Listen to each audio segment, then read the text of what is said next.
आज है 10 फरवरी 2026, दिन मंगलवार। नमस्कार, जय जोहार। चलिए देखते हैं छत्तीसगढ़ की 25 फटाफट बड़ी खबरों को। लेकिन इससे पहले आप वीडियो को कहां से देख रहे हैं, कमेंट बॉक्स में बताना बिल्कुल ना भूलें।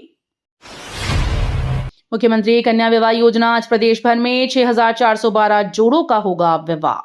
मुख्यमंत्री कन्या विवाह योजना के तहत आज प्रदेश के विभिन्न जिलों में 6,412 जोड़ों का सामूहिक विवाह संपन्न होगा। शासन की इस योजना का उद्देश्य आर्थिक रूप से कमजोर परिवारों को राहत देना और सामाजिक समरसता को बढ़ावा देना है। विवाह समारोह की तैयारियां सभी जिलों में पूर्ण कर ली गई। कार्यक्रम में जनप्रतिनिधि और प्रशासनिक अधिकारी भी शामिल होंगे। छत्तीसगढ़ में फिर 51 माओवादियों का सरेंडर, सरकार की पुनर्वास नीति को मिली बड़ी सफलता। छत्तीसगढ़ में नक्सल उन्मूलन की दिशा में एक और बड़ी सफलता मिली। अलग अलग इलाकों से 51 माओवादियों ने सुरक्षा बलों के सामने आत्मसमर्पण किया है। सरेंडर करने वालों में इनामी और सक्रिय नक्सली शामिल हैं। प्रशासन के मुताबिक सरकार की पुनर्वास और विकास योजनाओं से प्रभावित होकर माओवादियों ने हिंसा का रास्ता छोड़ा है।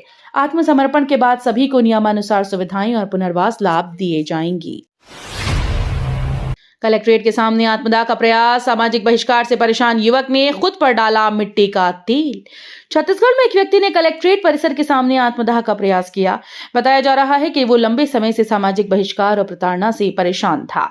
आक्रोश में आकर उसने अपने ऊपर मिट्टी का तेल उड़ेल दिया। मौके पर मौजूद पुलिस और कर्मचारियों ने समय रहते उसे रोक लिया, जिससे बड़ा हादसा टल गया। युवक को तुरंत इलाज के लिए अस्पताल भेजा गया। मुस्लिम वसीयत पर छत्तीसगढ़ हाईकोर्ट का बड़ा फैसला, पूरी संपत्ति पर नहीं चलेगा मनमाना अधिकार।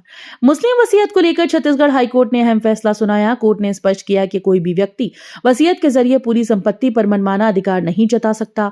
मुस्लिम पर्सनल लॉ के तहत वसीयत की एक तय सीमा होती है, जिसका पालन अनिवार्य है। हाईकोर्ट के इस फैसले से संपत्ति विवादों में स्पष्टता आएगी और कानूनी प्रक्रिया को मजबूती मिलेगी।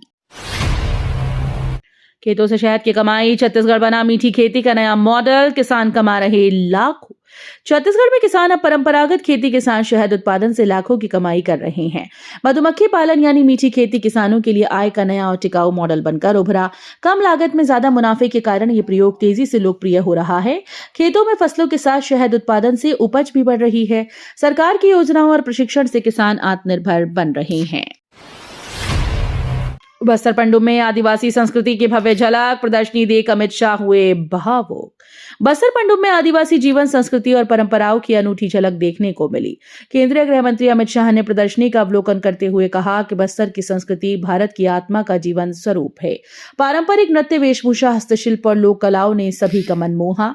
शाह ने कहा कि बस्तर की सांस्कृतिक विरासत देश की विविधता और एकता को मजबूत करती है। अमित शाह का भूपेश सरकार पर हमला, माओवादी आतंक को संरक्षण देने का आरोप। केंद्रीय गृह मंत्री अमित शाह ने भूपेश बघेल सरकार पर माओवादी आतंक को संरक्षण देने का गंभीर आरोप लगाया। शाह के इस बयान पर कांग्रेस ने पलटवार करते हुए 5 साल पुराने मामलों की याद दिलाई। कांग्रेस नेताओं ने कहा कि मौजूदा हालात पूर्व की नीतियों का परिणाम है और आरोप राजनीति से प्रेरित है। दोनों दलों के आरोप प्रत्यारोप के बीच छत्तीसगढ़ में माओवादी मुद्दा एक बार फिर से सियासी बहस के केंद्र में आ गया है। छत्तीसगढ़ में बिजली उपभोक्ताओं की राहत, मोबाइल पर दिखेगी पल पल की बिजली खपत। छत्तीसगढ़ में अब बिजली उपभोक्ता मोबाइल पर अपनी बिजली खपत पल पल देख सकेंगे। स्मार्ट मीटर और मोबाइल ऐप के जरिए रियल टाइम डेटा उपलब्ध होगा, जिससे गलत बिलिंग की समस्या से छुटकारा मिलेगा। उपभोक्ता ये भी जान सकेंगे कि किस समय कितनी बिजली खर्च हो रही है। इससे न केवल पारदर्शिता बढ़ेगी, बल्कि बिजली की बचत और बेहतर प्रबंधन में भी मदद मिलेगी। छत्तीसगढ़ पर केंद्र की मेहरबानी, 5 मेडिकल हब बनेंगे, रायपुर एयरपोर्ट बनेगा कृषि कार्गो पोर्ट। केंद्र सरकार ने छत्तीसगढ़ के विकास के लिए खजाना खोल दिया है। प्रदेश में 5 आधुनिक मेडिकल हब विकसित किए जाएंगे, जिससे स्वास्थ्य सुविधाओं को नई मजबूती मिलेगी। इसके साथ ही रायपुर एयरपोर्ट को कृषि कार्गो पोर्ट के रूप में विकसित किया जाएगा, जिससे किसानों को सीधा लाभ मिलेगा। इससे कृषि उत्पादों के निर्यात को बढ़ावा मिलेगा और प्रदेश की अर्थव्यवस्था को नई गति मिलने की उम्मीद है। 5 साल बाद बढ़ा परीक्षा शुल्क, 10वीं 12वीं के छात्रों को देने होंगे 800 रुपए। 5 साल के अंतराल के बाद 10वीं और 12वीं बोर्ड परीक्षा का शुल्क बढ़ा दिया गया। अब दोनों कक्षाओं के विद्यार्थियों को परीक्षा शुल्क के रूप में 800 रुपए जमा करने होंगे। बोर्ड द्वारा शुल्क वृद्धि का निर्णय बढ़ती प्रशासनिक और परीक्षा संचालन लागत को देखते हुए लिया गया। हालांकि शुल्क बढ़ने से विद्यार्थियों और अभिभावकों में नाराजगी देखी जा रही है। छत्तीसगढ़ सहायक शिक्षक भर्ती 2023 में 1600 आदिवासी पदों पर नियुक्ति की मांग तेज। छत्तीसगढ़ सहायक शिक्षक भर्ती 2023 को लेकर आदिवासी अभ्यर्थियों का आंदोलन तेज हो गया। 1600 आरक्षित आदिवासी पदों पर नियुक्ति की मांग को लेकर अभ्यर्थी आमरण अनशन पर बैठ गए। आंदोलनकारियों ने राष्ट्रपति और प्रधानमंत्री को पत्र लिखकर हस्तक्षेप की गुहार लगाई। अभ्यर्थियों का कहना है कि भर्ती प्रक्रिया में उनके साथ अन्याय हुआ है। धमतरी में धर्मांतरित व्यक्ति की मौत पर बवाल, कब्र से शव निकालने की मांग पर हंगामा। छत्तीसगढ़ के धमतरी जिले में धर्मांतरित व्यक्ति की मौत के बाद अंतिम संस्कार को लेकर बवाल मच गया। मृतक ने 15 साल पहले ईसाई धर्म अपनाया था और परिजनों ने शव को घर की बाड़ी में दफना दिया। इसका विरोध किया ग्रामीणों ने और कब्र से शव निकालने की मांग पर रात भर हंगामा चलता रहा। पुलिस और प्रशासन की मौजूदगी में देर रात शव बाहर निकाला गया, तब जाकर स्थिति शांत हुई।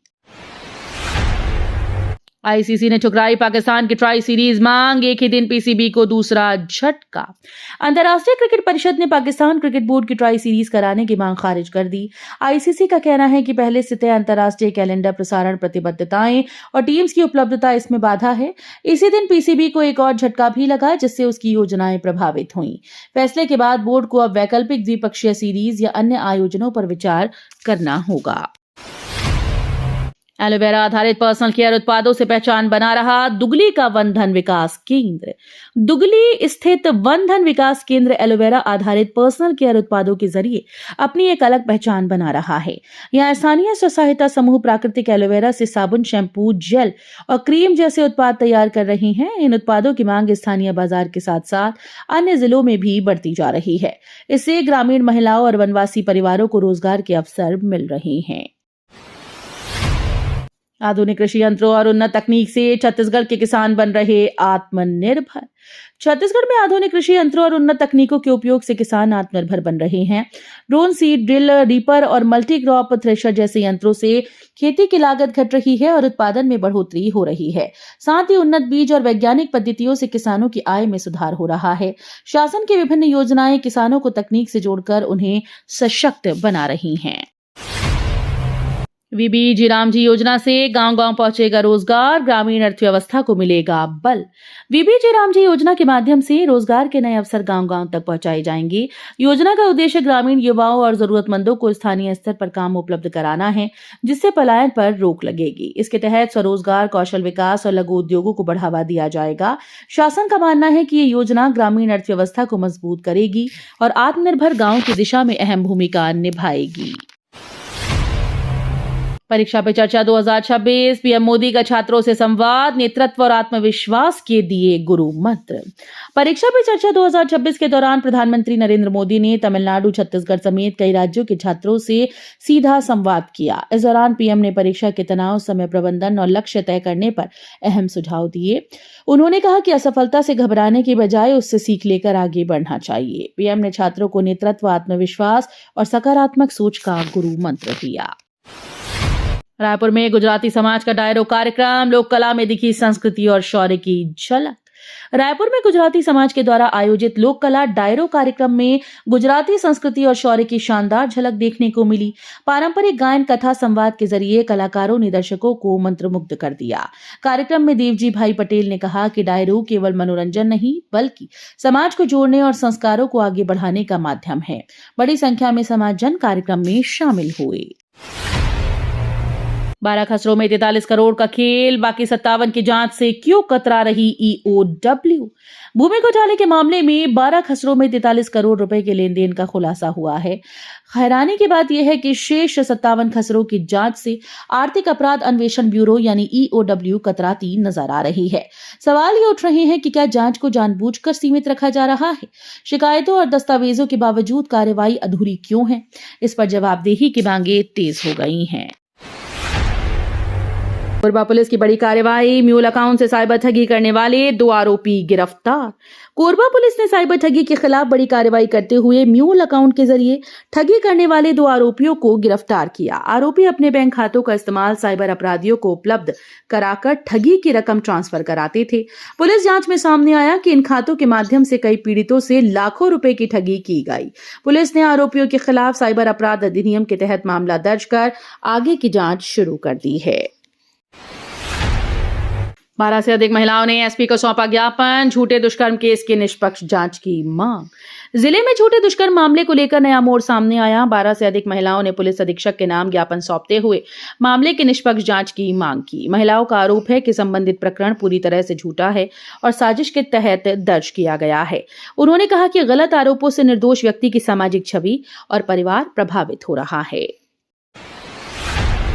जगदलपुर मां दंतेश्वरी एयरपोर्ट पर केंद्रीय गृह मंत्री अमित शाह का आत्मीय स्वागत। केंद्रीय गृह मंत्री श्री अमित शाह के जगदलपुर आगमन पर मां दंतेश्वरी एयरपोर्ट में आत्मीय स्वागत किया गया। स्थानीय जनप्रतिनिधियों, प्रशासनिक अधिकारियों और भाजपा कार्यकर्ताओं ने उनका पुष्पगुच्छ भेंट कर अभिनंदन किया। पारंपरिक वेशभूषा और लोक संस्कृति के रंगों के बीच गृह मंत्री का स्वागत खास रहा। एयरपोर्ट परिसर में सुरक्षा के पुख्ता इंतजाम किए गए थे। बलौदाबाजार रायपुर बस में अचानक लगी आग, यात्रियों में अफरा तफरी, बड़ा हादसा टला। बलौदाबाजार से रायपुर आ रही एक यात्री बस में अचानक से आग लग गई, जिससे हड़कंप मच गया। आग लगते ही बस में सवार यात्रियों में अफरा तफरी मच गई। चालक की सूझबूझ से बस को सड़क किनारे रोककर सभी यात्रियों को सुरक्षित बाहर निकाला गया। घटना में किसी के हताहत होने की खबर नहीं है। आग लगने के कारणों की जांच की जा रही है। तंत्र मंत्र से नोट 100 गुना करने का झांसा, कारोबारी से 3.5 लाख की ठगी। तंत्र मंत्र के जरिए नोट 100 गुना करने का झांसा देकर ठगों ने कारोबारी से 3,50,000 ठग लिए। आरोपियों ने असली नोट थैले में रखकर उसे बंद किया और पूजा के बाद खोलने को कहा। जब पीड़ित ने थैला खोला तो उसमें चिल्ड्रन बैंक के नकली नोट मिले। पुलिस ने मामला दर्ज कर आरोपियों की तलाश शुरू कर दी है। छत्तीसगढ़ की सभी पंचायतों तक पहुंचेगा हाई स्पीड इंटरनेट, केंद्र को भेजा 3,500 करोड़ का प्रस्ताव। छत्तीसगढ़ की सभी पंचायतों को हाई स्पीड इंटरनेट से जोड़ने की दिशा में बड़ा कदम उठाया गया। राज्य सरकार ने इसके लिए केंद्र सरकार को करीब 3,500 करोड़ रुपए का प्रस्ताव भेजा। योजना के तहत दूर दराज और ग्रामीण इलाकों तक तेज इंटरनेट सुविधा पहुंचाई जाएगी। इससे ऑनलाइन शिक्षा, डिजिटल सेवाएं, ई गवर्नेंस और रोजगार के नए अवसर बढ़ेंगे।